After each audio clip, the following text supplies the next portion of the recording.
আসসালামু আলাইকুম, আমি জাকিয়া হোমলি ক্রিয়ান ফার্মে আপনাদের স্বাগতম। এখানে পোলট্রি কাটাকুটি চলছে।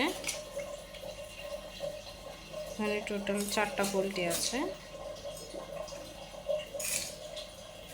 বেশ বড় সাইজের পোলট্রিগুলো, এক একটা 2 কেজি 800 করে এমন করে আর কি। 4টা এভারেজ হিসাব করা হয়েছে।